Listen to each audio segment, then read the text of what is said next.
Kenapa ya? Kalau ngerasa hafalannya nggak terlalu bagus, meski udah murojaah, tetap ngerasa bersalah.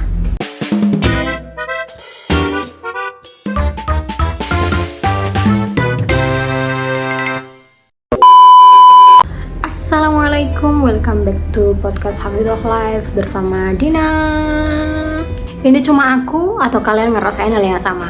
Jadi kadang ketika aku menghadapi hafalan yang sulit ataupun lemah, meski udah diusahain murajaah, entah itu ngintip-ngintip dikit atau ngintip fully yang karena lemah banget, tapi ada aja perasaan yang menggigit di hati, yaitu merasa bersalah.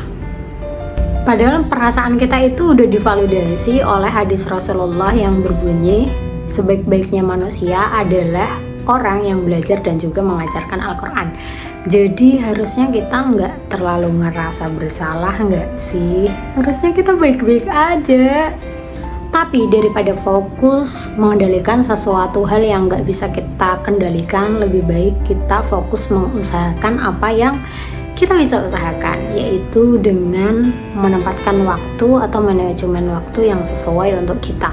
Kapan kita harus memperbaiki hafalan, kapan harus murojaah, kapan harus nambah hafalan, entah kalian sekolah, kerja, maupun mungkin ibu rumah tangga yang di rumah aja, kalian tetap harus punya manajemen waktu yang baik sehingga 24 jam kalian tidak berakhir sia-sia atau terbang begitu saja.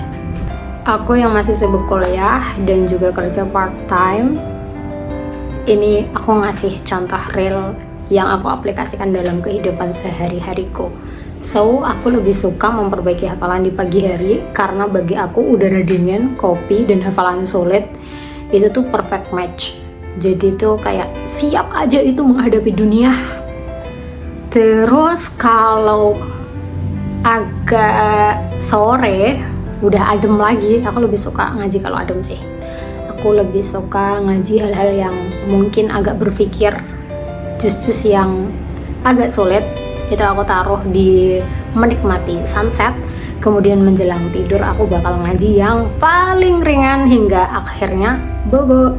Kalau kalian ngalamin insomnia, susah tidur, stres gila, udah murojaah aja, kalau buka TikTok malah bikin jadi sedih, susah tidur. Nah, sekali buka satu halaman Al-Quran pasti kayak aduh capek banget tidur kayak gitu.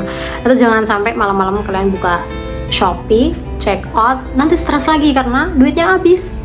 Dari teman-teman aku yang senior sampai yang bocil-bocil lucu itu, mereka semua memiliki tantangan tersendiri untuk mempersatukan hafalan mereka. So, gak ada orang yang bener-bener yang 30 juz itu terasa sangat ringan gitu. Itu kayak apa ya, hikmahnya itu bikin kita berinteraksi dengan Al-Quran setiap hari hingga seumur hidup. Aku sih ngerasanya itu kasih sayang Allah ya. Jadi ketika hafalan kita nggak lancar, secara nggak langsung kita buka kembali Al-Qurannya. Kadang dengan membaca kembali makna dari ayat yang kita baca, kita tuh semakin dewasa kan pasti punya pengalaman, ilmu pengetahuan, dan juga apapun itu kan bertambah, sehingga mungkin pengertian kita tentang makna di balik ayat tersebut di masa lalu itu juga terbarukan. So, ada banyak hal positif kenapa sih Allah ngasih kita hafalan yang perlu diperjuangkan setiap harinya.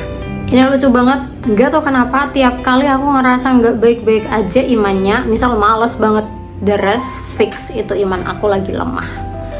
Yang kayak berat banget murojaah, fix ada yang perlu diperbaiki antara hubunganku dengan Allah. So, perasaan gelisah itu bikin aku balik lagi dan lagi kepada Al-Quran dan juga Allah Subhanahu Wa Taala. Kalian juga ngerasain hal yang sama? Please subscribe untuk dengerin cerita-cerita jujur lainnya tentang Hafidhah Life. Share juga ke teman-teman kalian, barangkali podcast yang sederhana ini bermanfaat untuk mereka. Dari aku yang gak sempurna, bye. Assalamualaikum.